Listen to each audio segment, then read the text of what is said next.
তোমাদের ক্লাসের যাবতীয় ইনফরমেশন সেটা তো গ্রুপ ডেসক্রিপশনে দিয়েই দিয়েছি। তো আমাদের থিওরির ক্লাস চলবে বায়োলজির, আর ইন্ডিয়ান হিস্ট্রির এমসিকিউ সিরিজ চলবে। ঠিক আছে, আমরা দৈনিক 10টা করে কোয়েশ্চেন করব, কিন্তু কোয়েশ্চেন 10টা হলেও এই 10টা কোয়েশ্চেনের সাথে আরও 5-10টা কোয়েশ্চেন আলোচনা হয়ে যাবে। সেই হিসেবে আমরা দৈনিক কিন্তু 50টা করে ইতিহাসের কোয়েশ্চেন এখানেই মুখস্থ হয়ে যাবে, চাপ নেই। এবং এটুকুন মনে রাখো যে এখানে যা কিছু আলোচনা হবে সবই এক্সাম ওরিয়েন্টেড, অর্থাৎ পরীক্ষাতে যে সমস্ত প্রশ্নগুলো জিজ্ঞেস করে বারবার রিপিটেড টাইমস, সেই জিনিসগুলো নিয়েই আলোচনা হবে। ওকে,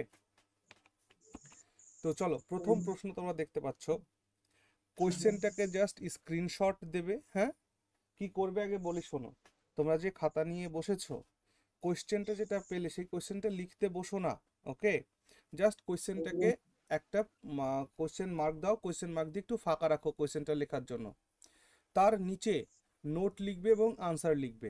ঠিক আছে, প্রত্যেকটা কোয়েশ্চেনের সাথে আমরা কিছু না কিছু নোটস পাবো প্রত্যেকটা কোয়েশ্চেনে। ঠিক আছে, সেই নোটসগুলোও ইম্পর্ট্যান্ট।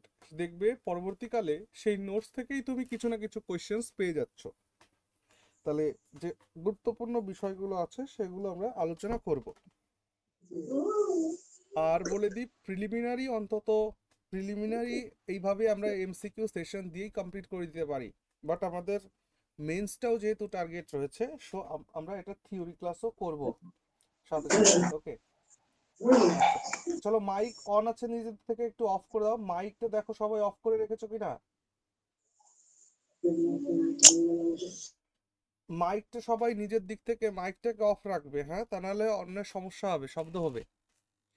ওকে, চলো প্রথম প্রশ্ন তোমাদের সামনে। প্রশ্ন করেছে যে the only session of INC which was presided by M K Gandhi was held at. বলছে যে কংগ্রেসের যে সেশনগুলো হতো সেই সেশনগুলোতে একবারই একবারই মহাত্মা গান্ধী প্রেসিডেন্ট হয়েছিলেন কংগ্রেসের সেশনের। তো সেই কংগ্রেস সেশনটা কোথায় হয়েছিল এটা হচ্ছে প্রশ্ন। তো মনে রাখবে সেটা হয়েছিল বেলগাঁও সেশন। কংগ্রেসের সেটা কি ছিল, বেলগাঁও সেশন ছিল সেটা। ঠিক আছে, তাহলে এই কোয়েশ্চেনটার উত্তর হচ্ছে বেলগাঁও সেশন। এই বেলগাঁও সেশন এটা কোথায় হয়েছিল বলো তো। এই সেশনটা হয়েছিল হচ্ছে 1924, 1924 সালে। 1924 সালের বেলগাঁও সেশন ছিল এটা। এবং বেলগাঁওটা কোন রাজ্যে অবস্থিত বলো তো, কর্ণাটকা। কর্ণাটকা, এটা কর্ণাটকে অবস্থিত। ঠিক আছে, আর দেখতে পাচ্ছ কানপুর সেশন।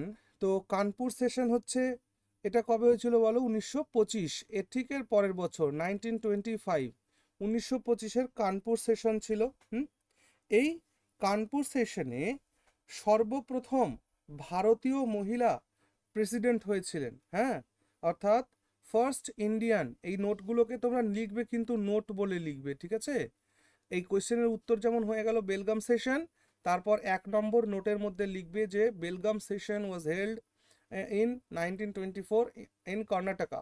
ওকে, 1 নম্বর পয়েন্ট হয়ে গেল। 2 নম্বর পয়েন্ট কি বললাম, 2 নম্বর পয়েন্ট বললাম যেখানে কানপুর সেশন রয়েছে। তো কানপুর সেশন কোথায় হয়েছিল, কানপুর সেশন, কানপুর সেশন হয়েছিল 1925-এ। এবং কানপুর সেশনেই মনে রাখবে first Indian women, first Indian women কে তিনি, presided the session, presided the session, সেশনটি প্রিসাইড করেছিলেন তিনি কে, সরোজিনী, সরোজিনী নাইডু, সরোজিনী নাইডু। ওকে, তাহলে প্রথম ভারতীয় মহিলা কংগ্রেসের সভাপতি হয়েছিলেন সরোজিনী নাইডু। কিন্তু তারও আগে 1916-তে যিনি প্রেসিডেন্ট হয়েছিলেন একজন মহিলা, তিনি ছিলেন কে বলো দেখি, অ্যানি বিসেন্ট। অ্যানি বিসেন্ট, এটা মাথায় রেখো। অ্যানি বিসেন্ট প্রথম মহিলা কংগ্রেসের সভাপতি। আর যদি বলা হয় ভারতীয় মহিলা কংগ্রেসের সভাপতি, তাহলে সরোজিনী নাইডু। হ্যাঁ, ইন 1925 কানপুর সেশন। ওকে, আচ্ছা, করাচি সেশন দেখতে পাচ্ছ এখানে, 2 নম্বর পয়েন্ট করে লেখো Karachi session. Karachi session, Karachi session হয়েছিল কবে বলো? করাচি সেশন 1931-এ, 1931। করাচি সেশন 1931। এবং এটাকে কে প্রেসাইড করেছিলেন বলো? Presided by Sardar Vallabhbhai Patel. সর্দার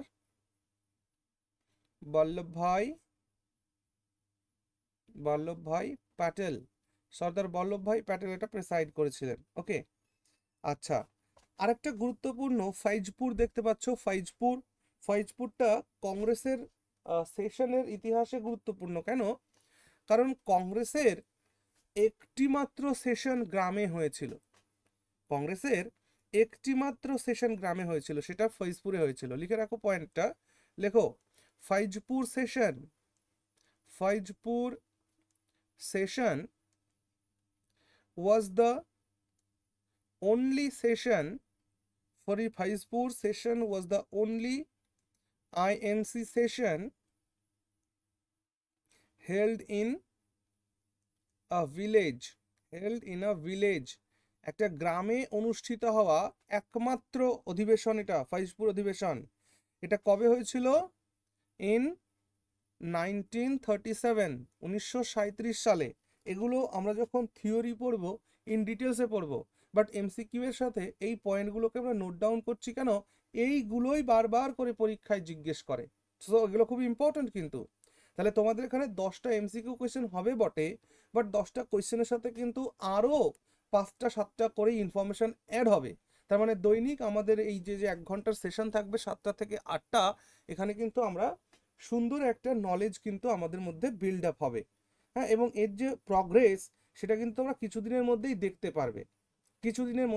পারবে, নিজেদের ভাল লাগবে নিজেদের মধ্যেই যখন উত্তর করতে পারবে তখন। তাহলে কি বললাম আমি বললাম ফাইজপুর সেশন এটা ছিল কংগ্রেসের একমাত্র সেশন যেটা গ্রামে অনুষ্ঠিত হয়েছিল, ফাইজপুর গ্রামে। এই ফৈজপুর গ্রামটা কোন রাজ্যে বলতে পারো? ফৈজপুর সেশন, ফৈজপুর গ্রামটি হচ্ছে মহারাষ্ট্রতে এটা, ঠিক আছে। এবং এটাকে প্রেসিডেন্ট কে ছিলেন বলো? খুব ইম্পর্ট্যান্ট এটাও, প্রত্যেকটা পয়েন্ট। যে কংগ্রেসের প্রশ্ন এরকম জিজ্ঞেস করবে, কংগ্রেসের একমাত্র সেশন যেটি গ্রামে অনুষ্ঠিত হয়েছিল তার প্রেসিডেন্ট কে ছিল?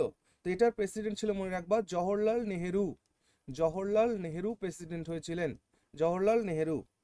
হ্যাঁ, আর 1937 তো বলেই দিলাম। ওকে, এবং জিজ্ঞেস করে পরীক্ষায় এটাও যে ফাইজপুর সেশনটা কততম সেশন ছিল? এটা ছিল, মনে রাখবা, 51। হ্যাঁ, 51th সেশন অফ আইএনসি। এটা 51তম সেশন ছিল কংগ্রেসের। ওকে, তাহলে এই কোয়েশ্চেনটার উত্তর কি হয়ে গেল? এই কোয়েশ্চেনটার উত্তর হয়ে গেল বেলগাঁও। হ্যাঁ, বেলগাঁও। বাংলাতে কি লেখা থাকবে বলো তো? বাংলাতে লেখা থাকবে বেলগাঁও, এটা লেখা থাকবে। তাহলে একমাত্র কংগ্রেসের সেশন যেখানে মহাত্মা গান্ধী প্রেসিডেন্ট হয়েছিলেন সেটা হচ্ছে বেলগাঁও সেশন 1924। বলো তো যেটুকুন যা আলোচনা হয়েছে ক্লিয়ার হলো কিনা? স্যার কানপুর সেশনটা আরেকবার বলবেন? হ্যাঁ, কানপুর সেশন হচ্ছে 1925-এ হয়েছিল। এই কানপুর সেশনেই সর্বপ্রথম ভারতীয় মহিলা সভাপতিত্ব করেছিলেন, তিনি সরোজিনী নাইডু। ওকে, কানপুর সেশন। Okay sir. 1 নম্বর পয়েন্ট এখানে লেখা আছে। চলো নেক্সট কোয়েশ্চেনে যাই আমরা। দেখো, এইভাবে মিক্সড ইতিহাসের কোয়েশ্চেন আমি করাবো তোমাদেরকে, তাতে কি হবে, পুরো ইতিহাসটাই কিন্তু কমপ্লিট হবে। হ্যাঁ, গোটা ইতিহাসটা কমপ্লিট হয়ে যাবে।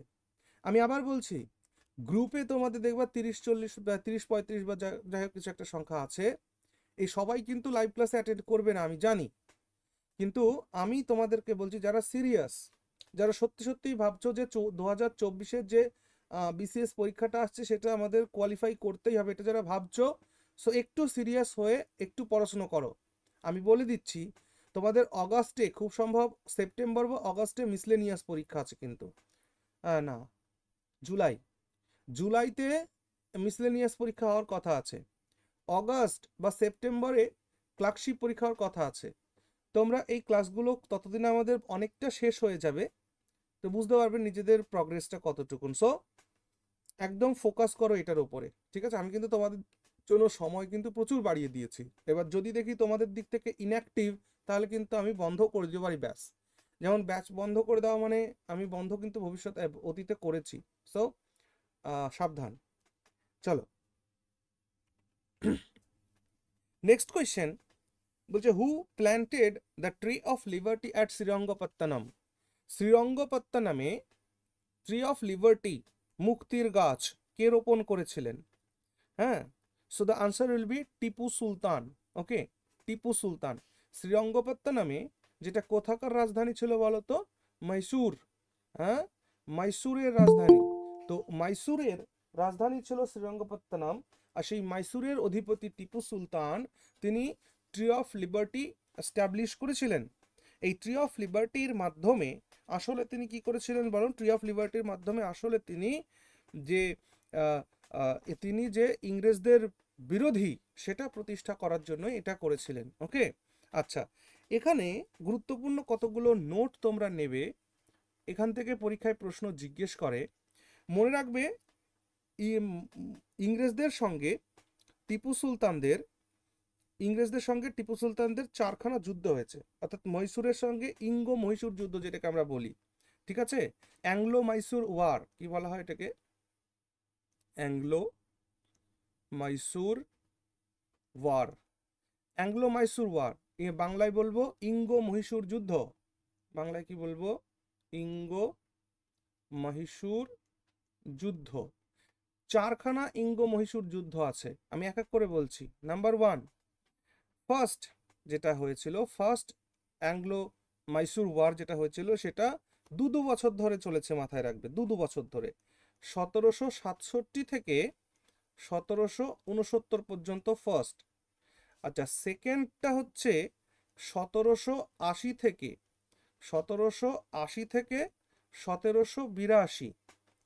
থার্ড অ্যাংলো মাইসুর ওয়ারটা হচ্ছে 1790 থেকে 1792, দুই বছর করে, 1790 থেকে 1792। এই জায়গাটা ইম্পর্ট্যান্ট কি, এই থার্ড অ্যাংলো মাইসুর ওয়ার যখন হয়, এই সময় একটা ট্রিটি আমাদের পরীক্ষায় আসে, that is treaty of Srirangapatnam. এটা মাথায় রাখবা। এই যুদ্ধের অবসান ঘটছে কিসের মাধ্যমে? Treaty of Srirangapatnam. শ্রীরঙ্গপত্তনমের ট্রিটি সাইন করে এই থার্ড অ্যাংলো মাইসুর ওয়ার শেষ হচ্ছে। তাহলে শ্রীরঙ্গপত্তমের সন্ধি কবে হয়েছে?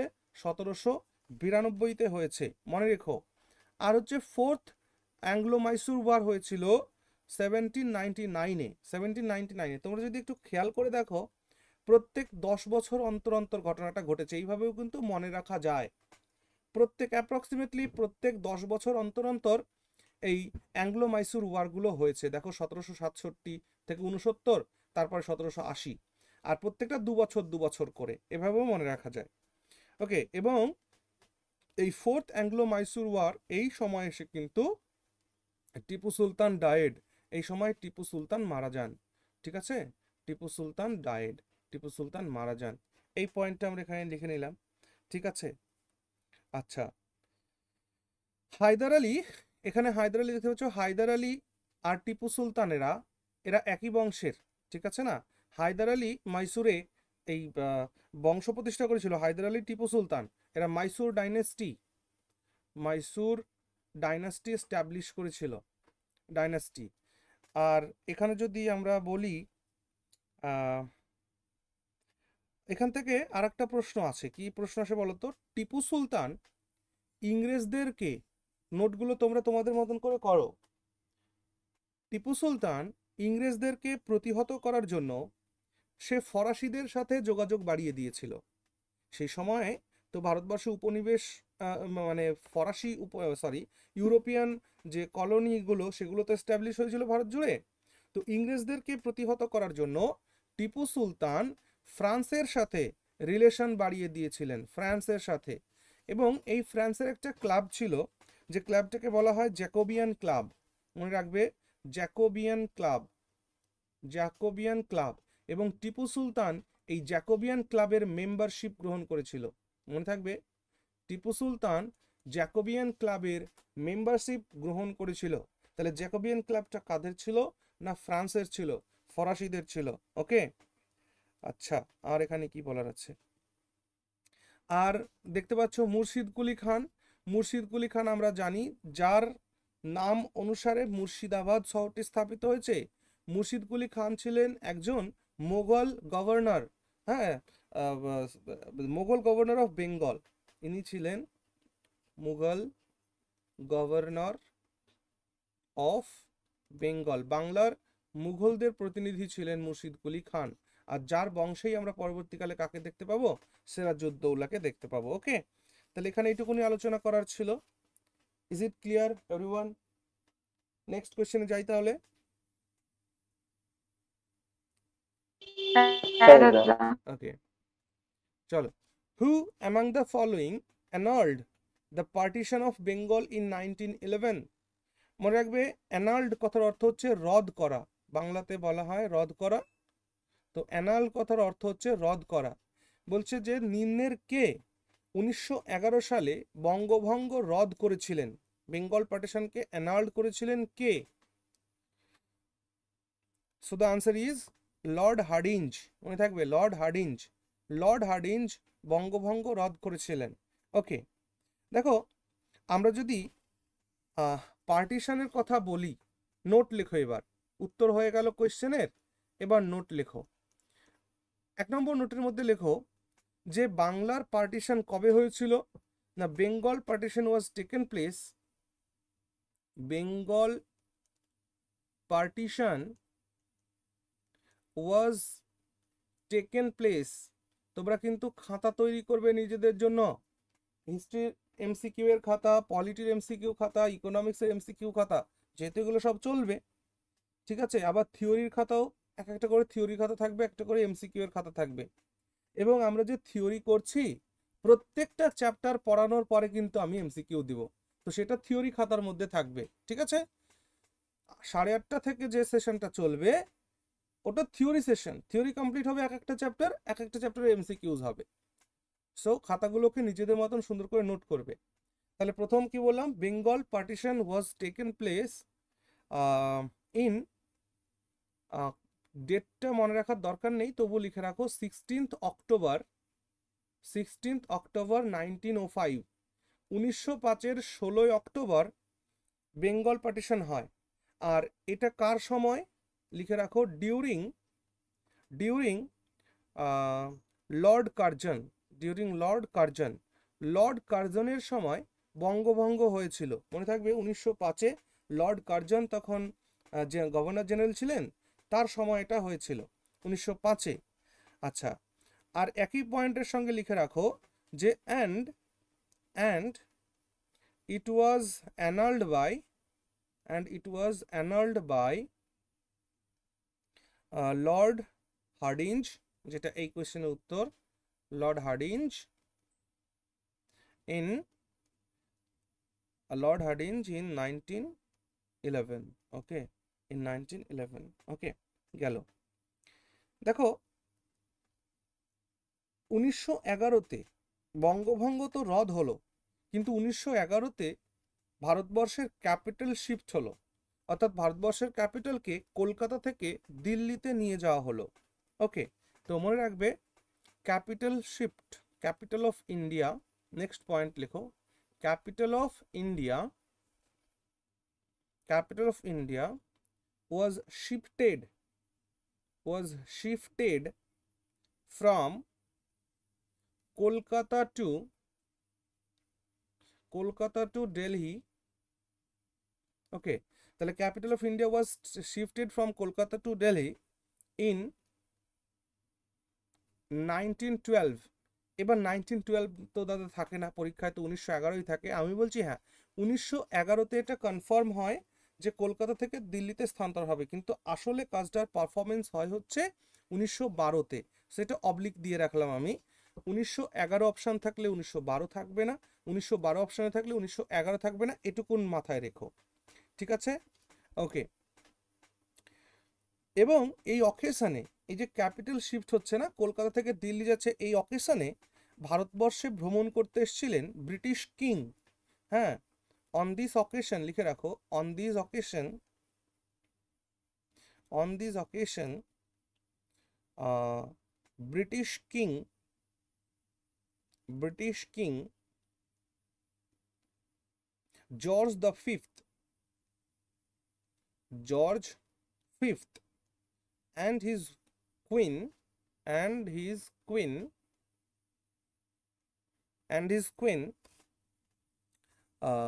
তার নাম কি ছিল বলো তো? Mary, and his queen Mary, তাহলে George fifth and queen Mary visited India, visited India. তো এই সময়ের একটা ঘটনা আছে, এই সময়ের ঘটনাটা কি একটু শুনে রাখো। এই যে যখন রাজধানী কলকাতা থেকে দিল্লিতে শিফট হলো, তো দিল্লির রাজপথে একটা শোভাযাত্রা বেরিয়েছিল। এই শোভাযাত্রায় লর্ড হার্ডিঞ্জকে মারবার জন্য রাসবিহারী বোস একটা প্ল্যান বানিয়েছিল। আমাদের ক্লাসে কি কেউ নদিয়া থেকে আছো? হ্যাঁ দাদা, আমি আছি। হ্যাঁ স্যার, আমিও আছি। তোমরা তাহলে কৃষ্ণনগর তো অবশ্যই চেনো, হ্যাঁ স্যার। হ্যাঁ এবং কৃষ্ণনগরের পাশে ভীমপুর নাম শুনেছো? হ্যাঁ স্যার, মাঝদিয়া ভীমপুর। হ্যাঁ, মাঝদিয়া ভীমপুর। এই হ্যাঁ হ্যাঁ। মাঝদিয়া ভীমপুরের মাঝামাঝি একটা জায়গা আছে যার নাম হলো পোড়াগাছা। হ্যাঁ, এই পোড়াগাছায় একজন বিপ্লবী ছিলেন, জন্মগ্রহণ করেছিলেন, সেই অগ্নিযুগের বিপ্লবী সন্তান, যার নাম হচ্ছে শহীদ বসন্ত বিশ্বাস। নাম শুনেছ? শহীদ বসন্ত বিশ্বাস। এই গল্পটা একটু বলি, কারণ আমার এলাকার সাথে এই বিপ্লবীর জীবন জড়িত, এবং যেহেতু এই ঘটনাও চলে এসছে আমাদের সামনে, তাই গল্পটা একটু বলতে ইচ্ছা করছে। রাসবিহারী বোস অনেকদিন ধরেই প্ল্যান করছিলেন যে লর্ড হার্ডিঞ্জকে মারতে হবে। কি করে মারা যায়, সচরাচর তো তাকে মারা সম্ভব নয়। তো রাসবিহারী বোস দেখলেন, যেহেতু ব্রিটিশ কিং আর কুইন দুজনই এসছে, এবং লর্ড হার্ডিঞ্জও ওই দিন শোভাযাত্রাতে থাকবে, দিল্লির রাজপথে বিরাট শোভাযাত্রা হবে, ওখানে থাকবে। সেই সুযোগ নিয়ে রাসবিহারী বোস প্ল্যান করলেন যে এই সুযোগেই মারতে হবে। এই জন্য আমাদের নদিয়া জেলার, আমাদের পাশের সন্তান বলতো, আমাদের বাড়ি থেকে, আমরা তো বগুড়াতে থাকি, আমার এখান থেকে বসন্ত বিশ্বাসের বাড়ি বেশি দূরে নয়, খুব জ্বর হলে 13 থেকে 14 কিলোমিটার। তো বসন্ত বিশ্বাসকে তিনি ঠিক করলেন, রাসবিহারী বোস, যে বসন্ত বিশ্বাস তুমি এই কাজটি করবে। কি করেছিল জানো? বসন্ত বিশ্বাসকে উনি মহিলাদের রূপে সাজিয়ে দিয়েছিলেন, একজন হিন্দুস্তানি গৃহবধূর সাজিয়ে দিয়েছিলেন, যাতে করে শাড়ির মধ্যে করে বমটাকে লুকিয়ে রাখা সহজ হয়। একটা পুরুষের ক্ষেত্রে বম লুকিয়ে রাখা কঠিন হবে, বাট একটা স্ত্রী লোকের পোশাকেও সাজিয়ে দিয়েছিলেন হিন্দুস্তানি মহিলাদের সাজে, যাতে করে এই শাড়ির মধ্যে বম টম নিয়ে ভালো করে করা যায়। তো সেই রাসবিহারী বসুর প্রশিক্ষণ পেয়ে বসন্ত বিশ্বাসকে তিনি মহিলাদের মতন সাজিয়ে দিয়েছিলেন, এবং এই বসন্ত বিশ্বাস বোমা ছুঁড়েছিলেন, কিন্তু দুর্ভাগ্যবশত বোমাটা মিস ফায়ার হয়েছিল, লর্ড হার্ডিঞ্জ কিন্তু ওখানে মারা যাননি। তো সেই বসন্ত বিশ্বাসকে তারপর, এবং রাসবিহারী বোস তখন বাইরে চলে যান, বিদেশে চলে যান, এবং বসন্ত বিশ্বাস তখন সারা ভারতে বিভিন্ন জায়গায় ঘুরছে। তো তিনি ঘুরতে ঘুরতে খবর পেলেন যে তার বাড়িতে পিতৃবিয়োগ হয়েছে। বুঝেছো? পিতৃবিয়োগই তো, না না না, কেউ মারা যায়নি, ওনার হয়তো খুব সম্ভব কোনো দাদার বা কারো একটা বিয়ে অনুষ্ঠান ছিল, সেই বিয়ে বাড়ির অনুষ্ঠানে উনি বাড়িতে এসেছিলেন, এসে কৃষ্ণনগর বাজার করতে গিয়েছিলেন। আর এই কৃষ্ণনগরে বাজার করতে যাওয়ার খবরটাই কোতোয়ালি থানাকে জানানো হয়েছিল, আর কোতোয়ালি থানা তখন তাকে অ্যারেস্ট করে বসন্ত বিশ্বাসকে, এবং তার ফাঁসি হয়। এই গল্পটা এই জন্যই বললাম, আমাদের একটা সেন্টিমেন্ট জড়িত আছে বলে। ওকে, যাই হোক, তো এটা মনে রেখো। আচ্ছা, রাসবিহারী বোস বোমা নিক্ষেপ করেছিলেন হার্ডিঞ্জের ওপরে, কিন্তু রাসবিহারী বোস করেননি, তিনি বসন্ত বিশ্বাসকে দিয়ে করিয়েছিলেন। ওকে, আচ্ছা, এরপর তোমরা দেখতে পাচ্ছ লর্ড মিন্টো। লর্ড মিন্টোকে দেখলে আর কিছু মনে পড়ছে? লর্ড মিন্টোর সাথে আর একটা নাম যুক্ত আছে, মরলে, তাই না? মরলে মিন্টো সংস্কার আইন বা রিফর্মস অ্যাক্ট তোমরা পড়েছো তো? লর্ড মিন্টো তিনি গভর্নর জেনারেল ছিলেন, আর মরলে ছিলেন সেক্রেটারি। এনারা 1909 সালে অ্যাক্ট এনেছিলেন, হ্যাঁ, reforms act of 1909। Okay, Lord Morley Minto reforms act এটা। ওকে, ঠিক আছে, চলো তারপরের প্রশ্ন। Who was referred to by Lord Mountbatten as the one man frontier army? Lord Mountbatten কাকে ওয়ান ম্যান ফ্রন্টিয়ার আর্মি বলেছিলেন?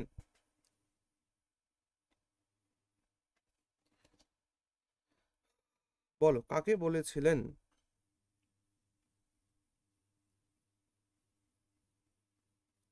আচ্ছা, ফার্স্ট অপশনটা। আগের কোয়েশ্চেনটাতে এই যে লর্ড মরলেমিন্টো রিফর্মস অ্যাক্ট বললাম না, এই লর্ড মরলেমিন্টো রিফর্মস অ্যাক্টে কি হয়েছিল জানো? এই অ্যাক্টে সেপারেট ইলেকশন গ্র্যান্ট করা হয়েছিল। Okay, separate election for Hindu and Muslim was granted. তাহলে সেপারেট ইলেকশন গ্র্যান্ট করা হয়েছিল এই মরলেমিন্টো সংস্কার আইনের মাধ্যমে। এটা পরীক্ষায় জিজ্ঞেস করে কিন্তু, হ্যাঁ, so note it.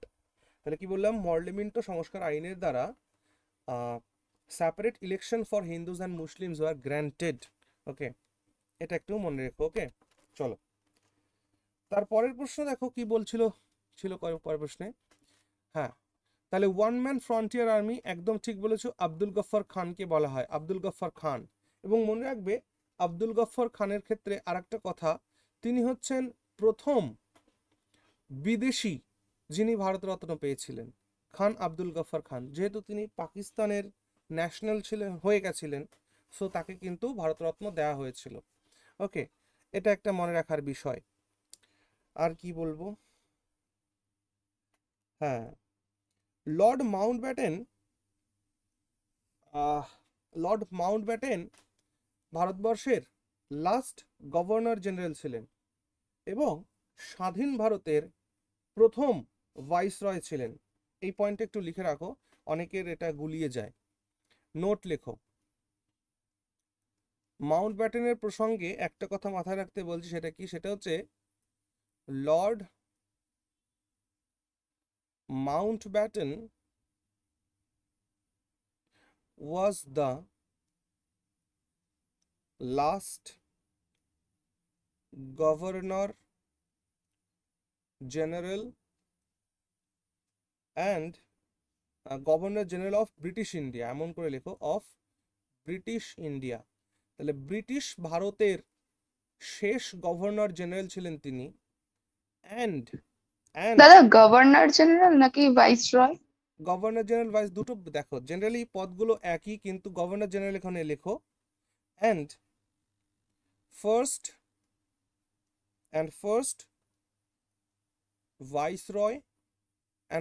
Viceroy of independent India, স্বাধীন ভারতের প্রথম ভাইসরয় এবং ব্রিটিশ ভারতের শেষ গভর্নর জেনারেল ছিলেন লর্ড মাউন্টব্যাটেন। ওকে, আব্দুল গফফর খানকে আমরা অন্য কি নামে জানি? আব্দুল গফফর খান কে আমরা অন্য কি নামে জানি? Also known as frontier Gandhi. yes, frontier Gandhi, সীমান্ত গান্ধী নামে আমরা জানি, ফ্রন্টিয়ার গান্ধী, সীমান্ত গান্ধী নামে জানি আমরা। ঠিক আছে, ইনি একটি অর্গানাইজেশন তৈরি করেছিলেন, তার নাম কি? হি বিলংস টু খুদাই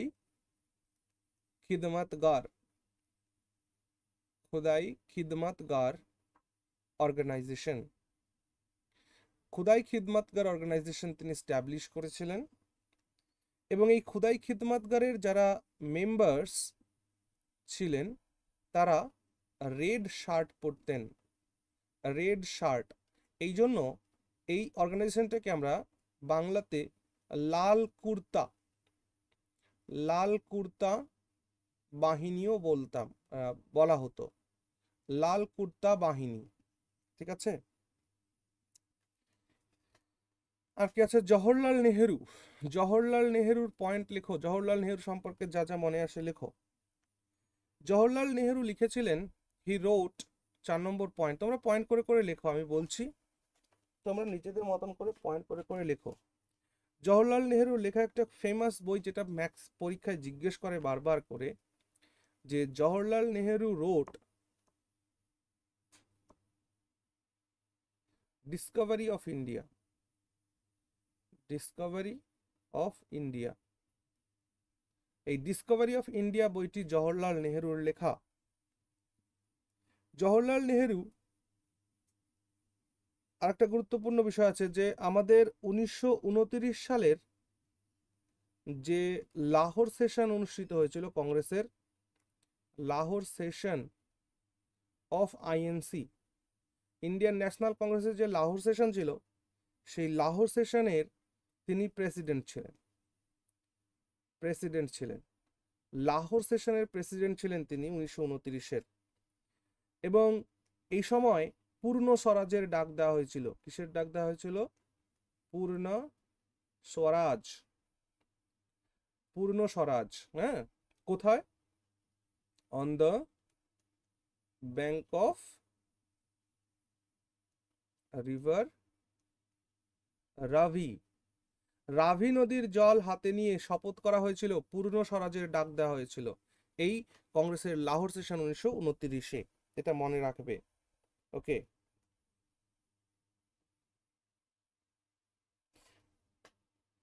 আরেকটা কথা শুনে রাখো, জওহরলাল নেহেরু তার ঠিক পরের বছর অর্থাৎ 1931 সালে করাচি সেশন যেটা হয়েছিল, করাচি সেশন, এই করাচি সেশনে প্রেসিডেন্ট কে ছিল বলতো? আমরা একটু আগে পড়ে এসেছি। করাচি সেশনে 1931-এ কে প্রেসিডেন্ট ছিল বলো দেখি? বল্লভভাই প্যাটেল। হ্যাঁ, একদম সর্দার বল্লভভাই প্যাটেল, সর্দার বল্লভভাই প্যাটেল প্রেসিডেন্ট ছিলেন। কিন্তু এই করাচি সেশনের একটা গুরুত্ব আছে। সেই গুরুত্বটা কি জানো?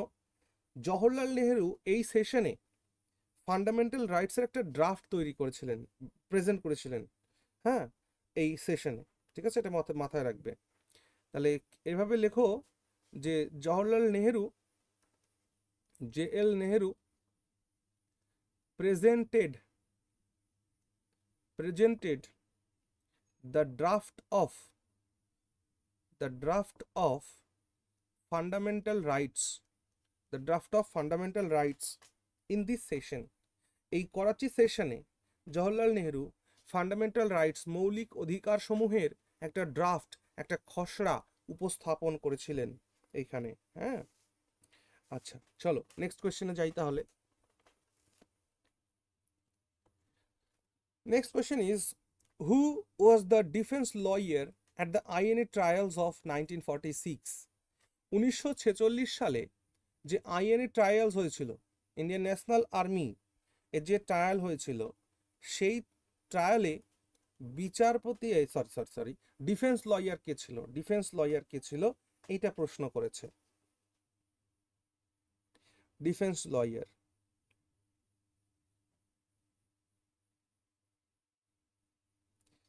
দেখো এই 1946 সালে 3 জন আইএনএ সোলজারকে অ্যারেস্ট করা হয়েছিল। 3 জন আইএনএ সোলজারকে অ্যারেস্ট করা হয়েছিল।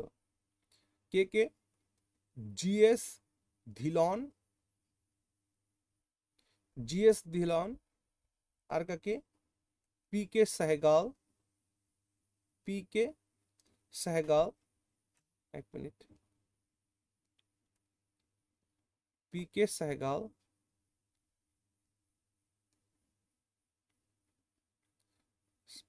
সেহগাল, আর একজন ছিল, কি নাম বলো তো?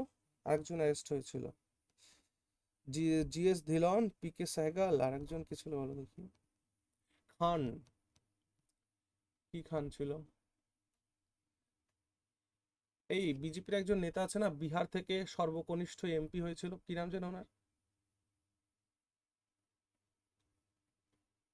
বিহার থেকে কি বললেন স্যার? বিহার থেকে একজন বিজেপির মুসলিম এমপি হয়েছিল না, সর্বকনিষ্ঠ এমপি বিজেপি থেকে মুসলিম, ওনার নামটা যেন কি? বিহার থেকে এখন স্পোক পারসন আছেন উনি, কি যেন নাম ছিল না, বলো। টিভি ডিবেট গুলোতে উনি তো কথা হ্যাঁ বলে। শাহনওয়াজ খান, ইয়েস, হ্যাঁ হ্যাঁ স্যার, হ্যাঁ হ্যাঁ হ্যাঁ, শাহনওয়াজ শাহনওয়াজ শাহনওয়াজ। খান, হ্যাঁ। তো ওনার নামও এটাই ছিল, শাহনওয়াজ খান, শাহনওয়াজ খান। তো মনে রাখবে শাহনওয়াজ খান।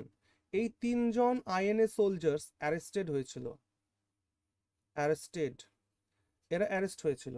এদের অ্যারেস্ট হলে ব্রিটিশ সরকার এদের ট্রায়াল শুরু করেছিল। এটাকে বলা হয় গ্র্যান্ড ট্রায়াল অফ 1946। এই ট্রায়াল শুরু হয়েছিল কোথায় বলতো? রেড ফোর্টে, লালকেল্লাতে এদের ট্রায়াল শুরু হয়েছিল। আর এই রেড ফোর্টে এদের ডিফেন্স লয়ার, এদেরকে সেভ করার জন্য, এদেরকে আইনি পরিষেবা দেওয়ার জন্য 5 জন উকিল ছিল, টিম অফ লয়ার্স ছিল, লিখে রাখো, টিম অফ লয়ার্স। নালে এরকম কোয়েশ্চেন তো আমাদের করবে, এই জন্য সকলের নামটা জানা অন্তত দরকার। তাহলে বিষয় কি আলোচনা হচ্ছে তোমরা বুঝতে পারছো তো? এখানে প্রশ্ন করা হয়েছে যে যে আইএনএ ট্রায়ালস হয়েছিল 1946-এ, তো সেখানে ডিফেন্স লয়ার হিসেবে কে ছিল? তো আমি কি বললাম? আমি বললাম যে 3 জন আইএনএর সোলজার ছিল, জিএস ধিলন, পিকে সেহগল আর শাহনওয়াজ খান। এই 3 জন অ্যারেস্ট হয়েছিল। আর এই 3 জনকে ছাড়াবার জন্য বা এনাদেরকে আইনি পরিষেবা দেওয়ার জন্য আমাদের ভারতের পক্ষ থেকে, আমাদের ভারতীয় তৎকালীন সময় যারা নেতৃত্ব ছিল, তারা ডিফেন্স লয়ার হিসেবে কাজ করেছিল। সেই টিম অফ লয়ার্সের মধ্যে কয়েকজনের নাম লিখো। যেমন ছিল জওহরলাল নেহেরু, ছিল অবশ্যই, ছিল JL নেহেরু। তারপর 2 নম্বরে ছিল তোমার এখানে ভোলাভাই দেশাইও ছিল, ভোলাভাই দেশাইও ছিলেন, ভোলাভাই দেশাই। ওকে, এইটা মনে রাখবা যে ভোলাভাই দেশাই শুধু ছিলেন না, এই যে টিম অফ লয়ার্স, তার মধ্যে চিফ লয়ার ছিলেন ইনি, চিফ লয়ার। এটাও পরীক্ষায় প্রশ্ন জিজ্ঞেস করতে পারে যে আইএনএ ট্রায়ালসে চিফ ডিফেন্স লয়ার্স কে ছিলেন? তো ভোলাভাই দেশাই ছিলেন, এই যে ইনি, ভোলাভাই দেশাই ছিলেন চিফ লয়ার। 3 নম্বর তেজ বাহাদুর সপ্রুও ছিলেন,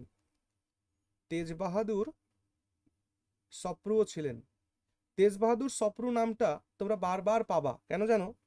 তেজ বাহাদুর সপ্রু সেই সময়ে পলিটিক্যালি খুবই অ্যাক্টিভ ছিলেন, কারণ আমাদের যে রাউন্ড টেবিল কনফারেন্সের মনে আছে তো, গোল টেবিল বৈঠক যেটাকে বলি, এই তেজ বাহাদুর সপ্রু কিন্তু হ্যাঁ দাদা। প্রত্যেকটা গোল টেবিল বৈঠকে অংশগ্রহণ করেছিলেন, প্রত্যেকটাতে অংশগ্রহণ করেছিলেন। সো এর থেকেই বোঝা যায় যে তিনি politically very very much active ছিলেন সেই সময়। তেজ বাহাদুর সপ্রু ছিলেন। আচ্ছা, আরো ছিলেন কৈলাসনাথ কাটজু ছিলেন, কৈলাসনাথ কাটজু ছিলেন। আর একজন ছিলেন আসফ আলী ছিলেন।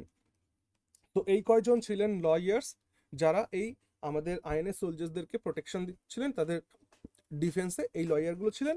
এবং ভোলাভাই দেশাই ছিলেন চিফ লয়ার। ওকে, তাহলে এই কোশ্চেন উত্তর কি হয়ে যাবে? All of the above. অর্থাৎ আইএনএ ট্রায়ালসে ডিফেন্স লয়ার জওহরলাল নেহেরু, ভোলাভাই দেশাই, তেজ বাহাদুর সপ্রু, হ্যাঁ, কৈলাসনাথ কাটজু, আসফ আলী, এনারা সবাই ছিলেন। ওকে, ক্লিয়ার হলো? চলো যাই তাহলে নেক্সট কোয়েশ্চেনে। দেখো কোয়েশ্চেন বলেছে, who among the following was not associated with the home rule movement? নিম্নের কে হোম রুল মুভমেন্টের সাথে যুক্ত ছিলেন না? সবার প্রথমে বলি, হোম রুল মুভমেন্টের সাথে অ্যানি বেসেন্ট যুক্ত ছিলেন, বিজি তিলক যুক্ত ছিলেন, কংগ্রেসে থাকার জন্য মাওলানা আবুল কালাম আজাদও যুক্ত ছিলেন। কিন্তু মোহাম্মদ আলী জিন্নাহ, ইনি কিন্তু হোম রুল মুভমেন্টের সাথে যুক্ত ছিলেন না। মনে রাখবে, হোম রুল মুভমেন্ট স্টার্ট যিনি করেছিলেন, তিনি বাল গঙ্গাধর তিলক স্টার্ট করেছিলেন। চলো নোটের মধ্যে লেখো, নোটের মধ্যে এক এক করে লেখো তোমরা। তো লেখো বিজি তিলক started BG Tilak started home rule movement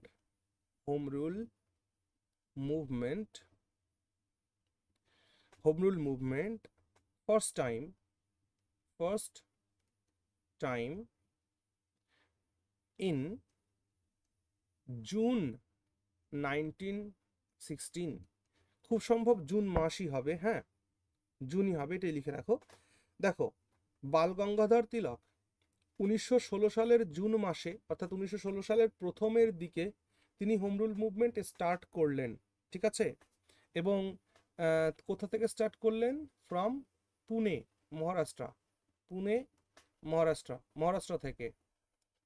Maharashtra থেকে তিনি স্টার্ট করলেন বিজি তিলক হোম রুল মুভমেন্ট জুন 1916। ওকে, হেডকোয়ার্টার কিন্তু পুনাতে ছিল। 2 নম্বর পয়েন্ট লেখো শ্রীমতী অ্যানি বেসেন্ট তিনিও কিন্তু এই হোম রুল মুভমেন্ট স্টার্ট করেছিলেন। তো 2 নম্বর পয়েন্টে লিখে রাখো যে Annie Besant also started home rule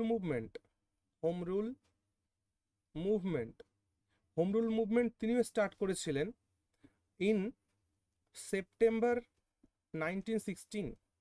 তাহলে বুঝতে পারছো বাল গঙ্গাধর তিলক বছরের শুরুর দিকে হোম রুল মুভমেন্ট শুরু করলো মহারাষ্ট্রের পুনা থেকে, আর অ্যানি বেসেন্টও কিন্তু একই বছর সেপ্টেম্বরে বছরের শেষের দিকে তিনিও শুরু করলেন হোম রুল মুভমেন্ট। এবং তিনি কোথায় করলেন বলতো? আডিয়ার ভিলেজে। মনে রাখবা অ্যানি বেসেন্টের যে কর্মস্থান প্রত্যেকটা থাকে না, প্রত্যেকটা নেতার একটা কর্মস্থান থাকে। তো যেমন করে বিজি তিলকের মহারাষ্ট্র পুনে কর্মস্থল, তেমনি অ্যানি বেসেন্টের কর্মস্থল হচ্ছে আডিয়ার ভিলেজ, আডিয়ার গ্রাম, আডিয়ার ভিলেজের নামটা কি? আডিয়ার। কোথায় এটা? মাদ্রাজে, হ্যাঁ মাদ্রাজের আডিয়ারে হেডকোয়ার্টার করে তিনি হোম রুল মুভমেন্ট স্টার্ট করেছিলেন। এটা গেল। আচ্ছা দেখো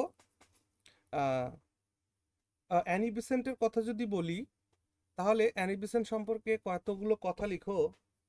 অ্যাকচুয়ালি অ্যানি বেসেন্ট তো ভারতীয় ছিলেন না, তিনি একজন আইরিশ সিটিজেন ছিলেন। ওকে, তো এটা লিখে রাখো অ্যানি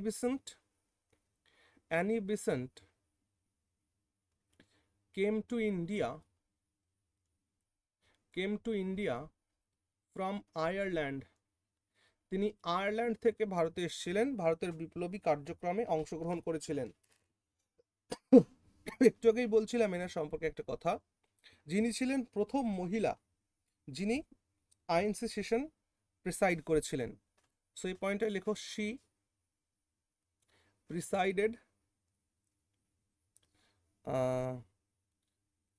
প্রিসাইডেড কলকাতা সেশন। আচ্ছা কলকাতা সেশন তো 1916, আমি বোধহয় একটু আগে 1916 বলেছিলাম না অ্যানি বেসেন্টের কথা? আমি যদি 1916 বলে থাকি আমি ভুল বলেছিলাম। এটা কলকাতা সেশন তো 1917, হ্যাঁ এটা একটুখানি কারেক্ট করে নিও। She presided Kolkata session in 1977। ওকে, এবং তিনি ছিলেন first women president of INC. Indian national কংগ্রেসের প্রথম মহিলা সভাপতি যিনি ছিলেন তিনি হচ্ছেন অ্যানি বেসেন্ট, 1917 কলকাতা সেশন। ওকে, এই জায়গাটা আর একটা কথা আছে দেখো, ম্যাডাম ব্লাভাটস্কির নাম শুনেছি আমরা, ম্যাডাম ব্লাভাটস্কি। হ্যাঁ ম্যাডাম ব্লাভাটস্কি আমেরিকার নিউ ইয়র্কে তিনি একটা সোসাইটি স্টাবলিশ করেছিলেন যেটাকে বলা হতো থিওসফিক্যাল সোসাইটি। হ্যাঁ, তো এই থিওসফিক্যাল সোসাইটির মানে ছিল হচ্ছে যে হিন্দু ফিলসফিটাকে জগৎকে জানানো বা হিন্দু ফিলসফি নিয়ে কাজকর্ম করাটাই ছিল এই থিওসফিক্যাল সোসাইটির কাজ। তো সেই থিওসফিক্যাল সোসাইটিটাকে ম্যাডাম ব্লাভাটস্কি স্টার্ট করেছিলেন আমেরিকার নিউ ইয়র্কে। তো সেটা ভারতবর্ষে যিনি এনেছিলেন অর্থাৎ থিওসফিক্যাল সোসাইটির ভারতবর্ষে যিনি ব্রাঞ্চ করেছিলেন তিনি কিন্তু এই অ্যানি বেসেন্ট। তো এটা একটু নোট করে রাখো নিজেদের মতন করে যে she joined theosophical society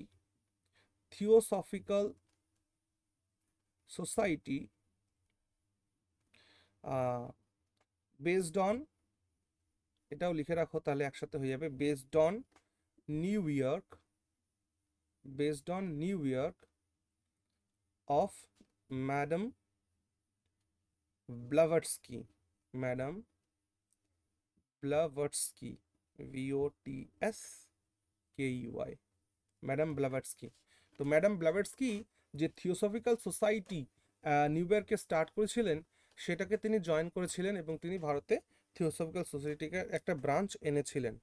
okay, Annie বেসেন্টের কথা অনেক কিছুই বলা যায়, যেমন 1907 সালে কংগ্রেসের সুরাট অধিবেশনে যখন কংগ্রেস দুটো ভাগে ভাগ হয়ে গিয়েছিল, একটা হচ্ছে চরমপন্থী দল এক্সট্রিমিস্ট গ্রুপ, আর একটা হচ্ছে নরমপন্থী দল বা মডারেট গ্রুপ। তাহলে এই যে কংগ্রেস দুটি ভাগে ভাগ হলো সেটা কবে হলো? 1907-এর সুরাট অধিবেশনে, ঠিক আছে? কংগ্রেসের এক্সট্রিমিস্ট আর মডারেট গ্রুপ ভাগ হলো। তো তার প্রায় 8-9 বছর পরে, ঠিক আছে, 9 বছর পরে যখন কংগ্রেসের লখনৌ সেশন হলো না, লখনৌ সেশন লিখে রাখো এটা, লখনৌ সেশন 1916 লখনৌ সেশনে তিনি কি করেছিলেন? খুব প্রচেষ্টা করেছিলেন যে এই মডারেট গ্রুপ আর এক্সট্রিমিস্ট গ্রুপকে মেলাতে হবে। তাহলে কি হবে, দুটো গ্রুপ যখন আলাদা হয়ে সংগ্রাম করছে তাতে ক্ষতি হচ্ছে, তাই দুটো গ্রুপকে যাতে এক করা যায় তার প্রচেষ্টা কিন্তু তিনি করেছিলেন। হ্যাঁ, তো এই জন্য মনে রাখবে, by the effort of Annie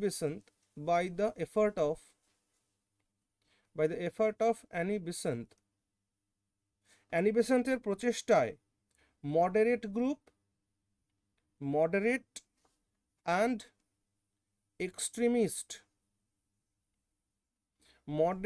extremist group of INC get together, তারা একত্রিত হয়েছিল। এটা কার প্রচেষ্টায় বলো দেখি? অ্যানি বেসেন্টের প্রচেষ্টায়। এটা কোন সেশন হয়েছিল? লখনৌ সেশন 1916। ওকে, 1916-এ হয়েছিল। 1916 সালের লখনৌ চুক্তি আর একটা দিক থেকেও গুরুত্বপূর্ণ, লখনৌ সেশনটা, কারণ এই লখনৌ সেশনে কিন্তু লখনৌ প্যাক্ট সাইন হয়েছিল। লখনৌ প্যাক্ট কাদের মধ্যে সাইন হয়েছিল? আচ্ছা, এগুলোকে মুছে দিই, তারপর নেক্সট পয়েন্ট লেখাই নাকি? তোমরা এই হ্যাঁ দাদা। পয়েন্টগুলো লিখতে পারছো তো নাকি না? আমি মুখে বাংলাতে সেই পয়েন্টের মতন বলবো, নিজেরা এই কোশ্চেনগুলো দেখে পয়েন্টগুলো করতে পারছো তো? হ্যাঁ দাদা। আচ্ছা, ওকে, স্যার একটু আস্তে আস্তে বলবেন? একটু আস্তে আস্তে চলো। যদি আমি আজকের দিনে তো এরকম হলো, কিন্তু এটা ভিডিও দেখবে কিন্তু পরে, ভিডিও দেখে এটা নোট করে নেবে, ঠিক আছে? চলো, আরো একটা পয়েন্ট লিখে রাখো। সেই পয়েন্টটা হচ্ছে যে কংগ্রেসের যখন 1916 সালের এই সেশনে যে গুরুত্বপূর্ণ কাজ হয়েছিল, কতগুলো কাজ দেখো। মুসলিম লীগ 1906 এস্টাবলিশ হয়েছে। তাহলে মুসলিম লীগ 1906 এস্টাবলিশ হয়ে কংগ্রেসের সাথে একটা বিরোধ। তাহলে মুসলিম লীগ যে কথা বলে কংগ্রেস অন্য কথা বলে, কংগ্রেস যে কথা বলে মুসলিম লীগ অন্য কথা বলে। তাহলে কংগ্রেস আর মুসলিম লীগ দুটো ভিন্ন মেরুর। আবার কংগ্রেসের মধ্যেই এক্সট্রিমিস্ট আর মডারেট দুটো ভিন্ন গ্রুপ। আর মনে রেখো, এই দুটো ভিন্ন গ্রুপ কিন্তু এই লখনৌ সেশনেই কিন্তু মার্জড হয়েছিল। এটা খুব ইম্পর্ট্যান্ট। তাহলে এই পয়েন্টটা একটু লেখো। ইন দ্য সেম সেশন, আগের পয়েন্টের সাথে সূত্র ধরে লেখাচ্ছি। ইন দ্য সেম সেশন মানে এই সেশনেই, ইন দ্য সেম সেশন মানে সেম সেশন, এটা এইভাবে লিখছে এই জন্য কারণ একটু আগে তোমার লিখে আসলে যে ওখানে মডারেট আর এক্সট্রিমিস্টরা গেট টুগেদার হয়েছিল, এই জন্য লিখলাম। In the same session of INC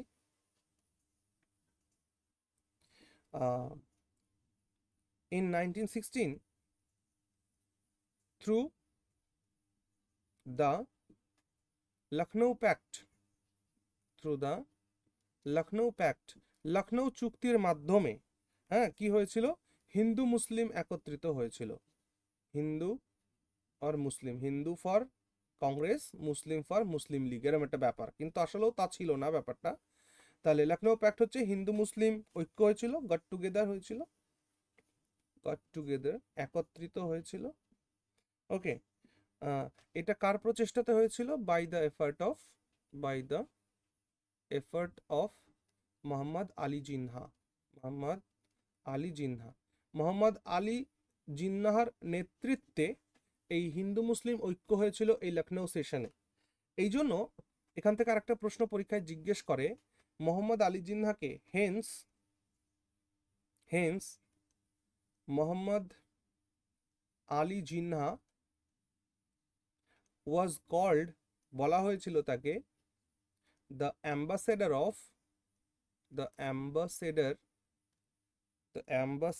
of Hindu Muslim unity, Hindu Muslim unity. কে বলেছিল এটা? বাই সরোজিনী নাইডু। সরোজিনী নাইডু এই কারণে মোহাম্মদ আলী জিন্নাহকে বলেছিলেন যে ambassador of Hindu Muslim unity. Okay, চলো বাল গঙ্গাধরে ফিরে আসি আমরা একটু। বাল গঙ্গাধর বলেছিলেন যে swaraj is my birthright, swaraj is my birthright and I shall have it, swaraj আমার জন্মগত অধিকার এবং এটি আমি পেয়ে থাকবো বা পেয়ে ছাড়বো, এরকম একটা ব্যাপার, বা এটা আমি নিয়েই ছাড়বো, বা এটা আমি হাসিল করেই ছাড়বো। তো এই যে স্বরাজ, এই কথাটা কে বলেছিলেন বলতো? এই কথাটা বাল গঙ্গাধর তিলক বলেছিলেন, এই লখনৌ সেশনেই বলেছিলেন এই কথাটি। Okay, swaraj is my birth right and I shall have it, এটা বলেছিলেন। বাল গঙ্গাধর তিলক তিনি মারাঠি মানুষ ছিলেন। তো বাল গঙ্গাধর তিলকের দুটো নিউজ পেপার পরীক্ষায় জিজ্ঞেস করে। বিজি তিলক, নোট করো, বিজি তিলক, এগুলোকে কিন্তু পড়তে বসে নোট করবে, আমি এখানে শুধু সময় নষ্ট করছি না কিন্তু। বিজি তিলক তিনি সম্পাদনা করেছিলেন, এডিটেড 2 নিউজ পেপার, এনপি মানে নিউজ পেপার, দুটো নিউজ পেপার কল্ড মারাঠা, একটার নাম ছিল মারাঠা। মনে রাখবে, নাম মারাঠা হলেও এটি কিন্তু ছিল ইংলিশ নিউজ পেপার। তার যে মারাঠা নিউজ পেপারটা ছিল, এটা কি নিউজ পেপার ছিল? English news paper. ওকে, আরেকটা ছিল কেশরী, আরেকটা কি ছিল? কেশরী। এই কেশরী পত্রিকাটা ছিল মারাঠা ভাষায়,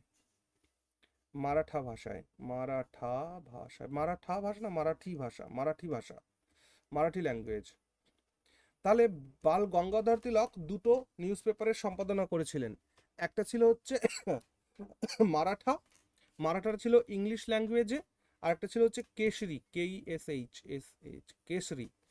কেশরীটা হচ্ছে মারাঠা ভাষায়। ওকে, এছাড়াও বাল গঙ্গাধর তিলকের আরেকটা বই আছে, দ্যাট ইজ গীতা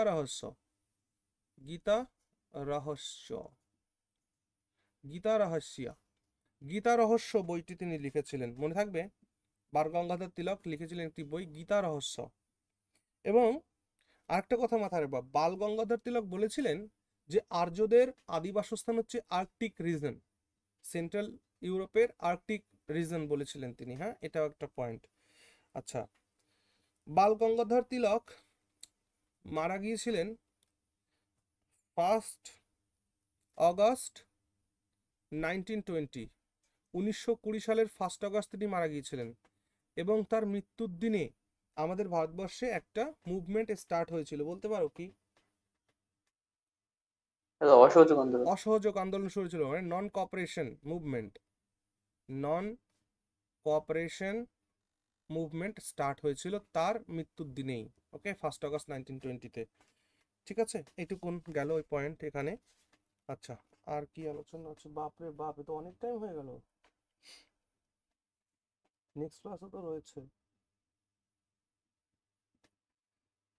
আচ্ছা ঠিক আছে, তাহলে এই কয়টা কোশ্চেনই থাক আজকে। হ্যাঁ, নেক্সট ডে এটাকে দেখছি।